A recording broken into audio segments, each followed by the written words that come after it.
wani babana sun gudu sun bar ni sun juya mani baya kenan. Yan wani mamana sun gudu sun bar ni sun juya mani baya ayya. Yan wani babana sun gudu sun bar ni sun juya mani baya kenan. Yan wani mamana sun gudu sun bar ni sun juya mani baya ayya. Yan wani babanka in baka da hanya za su gudu sosai. Yan wani babanka in baka da kirki za su gudu sosai. Yan wani babanka in baka da ilimi za su gudu sosai. Yan wani babanka in baka da arziki za su gudu sosai. Yan uwana mu yi hankali da rayuwarmu yanzu. Yan wani babana sun gudu sun bar ni sun juya mani baya kenan.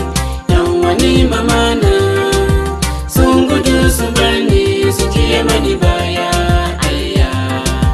Yan wani babana sun gudu sun bar ni sun juya mani baya kenan.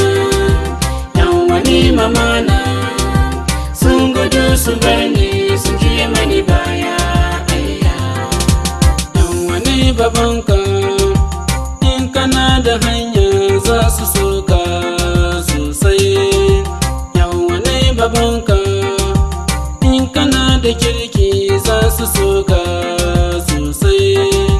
Yan wani babanka in kana da ilimi za su soka sosai. Yan wani babanka in kana da arziki za ka gansu sosai. Yan uwana mu yi hankali da rayuwarmu yanzu. Yan wani babana sun gudu sun bar ni sun juya mani baya kenan.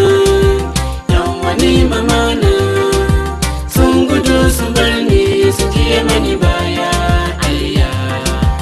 Yan wani babana sun gudu sun bar ni sun juya mani baya kenan. Yan wani mamana sun gudu sun bar ni sun juya mani baya ayya. Oh duniya, dan mutum ba shi da komi ya zama abin da jama'a za su guje shi, amma sa'an da ya gama wahalan shi ya zama mutum sai kuma ya zama abokin gaba ga wayansu.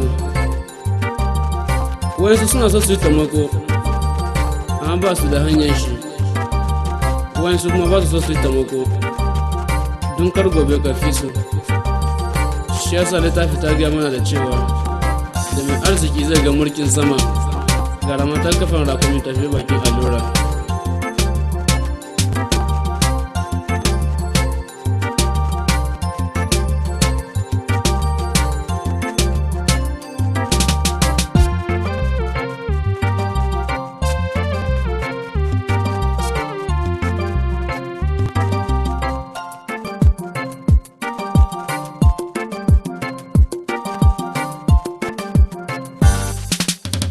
Wani babana sun gudu sun bar ni sun juya mani baya